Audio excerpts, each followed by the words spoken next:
الحمد للہ رب العالمین والعاقبۃ للمتقین والصلاۃ والسلام علی سید الانبیاء والمرسلین اما بعد فاعوذ باللہ من الشیطان الرجیم بسم اللہ الرحمن الرحیم یا ایھا الذین آمنوا اجتنبوا کثیرا من الظن ان بعض الظن اثم صدقت یا رب العالمین ان اللہ وملائکتہ یصلون علی النبی یا ایھا الذین آمنوا صلوا علیہ وسلموا تسلیما۔ تمام یہ بات مل کر پڑھ لیجئے۔ الصلاۃ والسلام علیک یا سیدی یا رسول اللہ وعلی آلک واصحابک یا سیدی یا حبیب اللہ۔ الصلاۃ والسلام علیک یا سیدی یا رحمۃ للعالمین وعلی آلک واصحابک یا سیدی یا نور اللہ۔ اللہ تبارک و تعالی نے سورۃ الحجرات میں ایمان والوں کو چند ایسی باتیں بیان فرمائی ہیں کہ جن پر عمل کر کے انسان اپنی زندگی کو آسان بنا سکتا ہے، جن پر عمل کر کے انسان زندگی میں کامیابی حاصل کر سکتا ہے۔ ہم جس دور میں جی رہے ہیں اس دور میں ہر انسان ہی کسی نہ کسی پریشانی میں مبتلا ہے۔ کچھ پریشانیاں ایسی ہوتی ہیں جو حکومتی سطح سے عوامی سطح پر منتقل ہوتی ہیں، کچھ پریشانیاں ایسی ہوتی ہیں جو مالی طور پر انسان کو لاحق ہو جاتی ہیں، اور کچھ پریشانیاں ایسی ہوتی ہیں جو انسان کے آپس کے رویوں کی وجہ سے انسان پر لاحق ہو جاتی ہیں۔ اور انسانی زندگی میں 60 سے 70% جو پریشانیاں ہوتی ہیں وہ آپس کے رویوں کی وجہ سے ہی ہوتی ہیں۔ تو اللہ تبارک و تعالیٰ نے سورۃ الحجرات میں چند باتیں ایسی ارشاد فرمائی ہیں جن پر عمل کر کے انسان اپنی زندگی کو آسان بنا سکتا ہے۔ اللہ تعالیٰ نے سورۃ الحجرات میں ارشاد فرمایا کہ یا ایھا الذین آمنوا اجتنبوا، ایمان والوں کو حکم دیا کہ اے ایمان والوں تم بچ جاؤ کس چیز سے؟ کثیر من الظن، بہت سارے گمانوں سے۔ تم بہت سارے گمان اپنے سے ہی نہ بنا لیا کرو۔ آگے وجہ بیان فرمائی کہ ان بعض الظن اثم، کیونکہ بہت سے گمان ایسے ہوتے ہیں جو گناہ ہوتے ہیں، بہت سے گمان انسان کو گناہ تک لے جاتے ہیں۔ نفرت کی جو ابتدا ہے وہ بدگمانی سے ہی ہوتی ہے۔ جب ہم کسی کے بارے میں بدگمان ہوتے ہیں تو پھر آہستہ آہستہ آہستہ آہستہ وہ جو بدگمانی ہوتی ہے ہمیں اس کے نفرت تک لے جاتی ہے۔ نبی پاک صلی اللہ تعالیٰ علیہ وآلہ وسلم نے ارشاد فرمایا کہ تم لوگوں کے بارے میں بدگمان نہ ہوا کرو، کیونکہ جب تم کسی کے بارے میں بدگمان ہوتے ہو تم اس کو برا کر دیتے ہو۔ اب حضور صلی اللہ تعالیٰ علیہ وآلہ وسلم نے یہاں پر یہ ارشاد فرمایا کہ تم اس کو برا کر دیتے ہو، تم کر دیتے ہو۔ یہاں پہ یہ ارشاد نہیں فرمایا کہ تمہاری بدگمانی کی وجہ سے انسان برا بن جاتا ہے۔ حضور صلی اللہ تعالیٰ علیہ وآلہ وسلم نے ارشاد فرمایا تم انسان کو برا کر دیتے ہو۔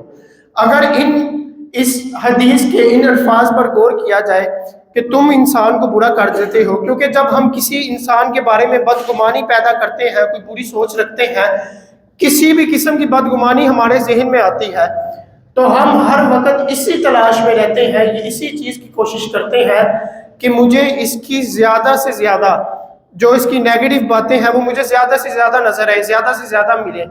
ہم ہر وقت اسی چیز میں لگے رہتے ہیں اور اس کو برا بنا دیتے ہیں، جبکہ انسان برا ہوتا نہیں ہے۔ وہ جو عادتیں جو ہم سوچ رہے ہوتے ہیں وہ اس کے اندر پائی نہیں جاتی، پھر بھی ہم اپنے گمان کی وجہ سے اس انسان کو برا بنا دیتے ہیں، گناہ تک لے جاتے ہیں۔ حضرت ابو کلال رحمۃ اللہ تعالی علیہ آپ فرماتے ہیں کہ میں نے ارادہ کیا، نیت کی، میں نکلا کہ کسی مرد مومن کو تلاش کرتا ہوں، اس کے ہاتھ میں ہاتھ دے کر اللہ تعالیٰ کے راستے کو اختیار کرتا ہوں، اس لیے مرد مومن کو تلاش کرتا ہوں کہ وہ مجھے اللہ تعالیٰ کے راستے پر چلائے، مجھے نیک بنا دے، مجھے میرے دل کا جو زنگ ہے اس کو دور کر دے۔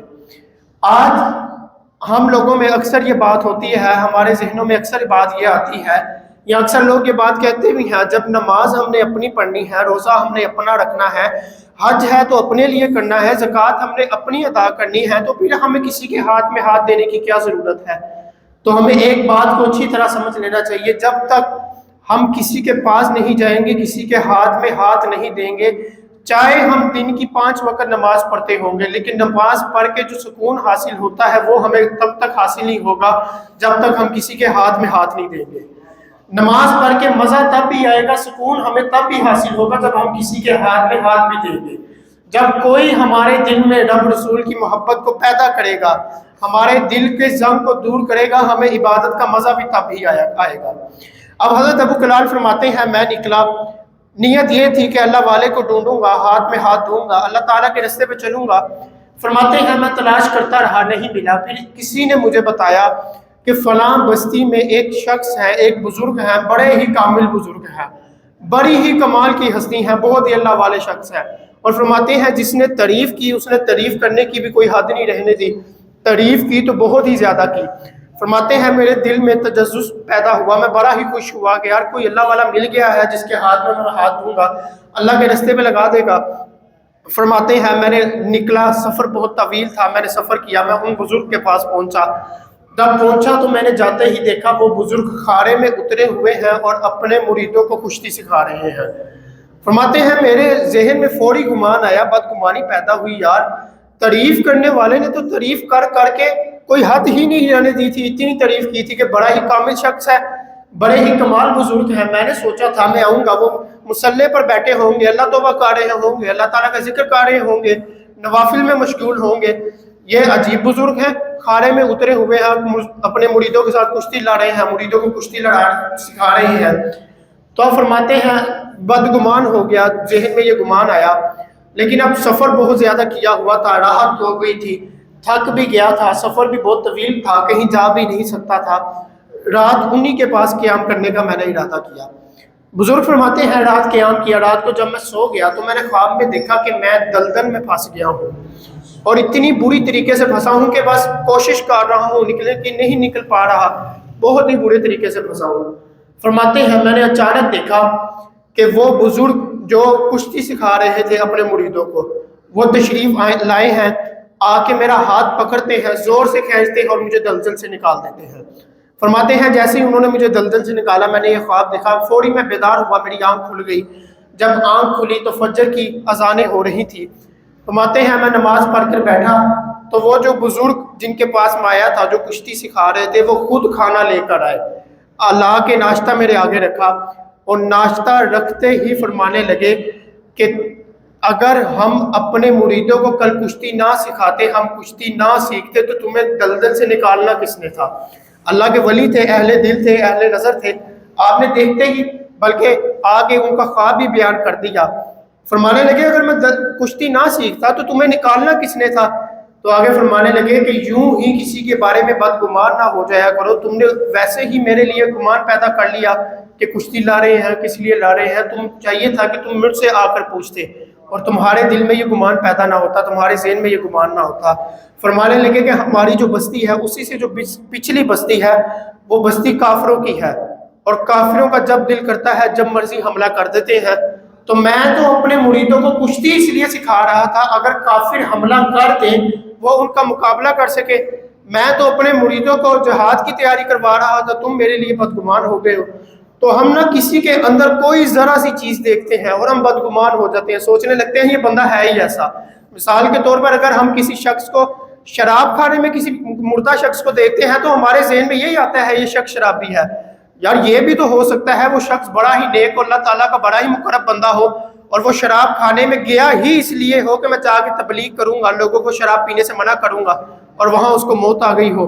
اور اگر ایک شخص مسجد میں داخل ہوتا ہے چاہے وہ چور ہے، لیکن ہم اس کے بارے میں اچھا گمان کرتے ہیں، لوگوں کے بارے میں اچھا گمان کرنا چاہیے، لیکن ہم یہ گمان کر لیتے ہیں بہت ہی اچھا شخص ہے، ہو سکتا ہے وہ اسی نیت سے داخل ہوا ہو کہ جب نمازی نماز پڑھ رہے ہوں گے میں کسی کی کوئی ضروری چیز اٹھاؤں گا اور مسجد سے چوری کر کے بھاگ جاؤں گا۔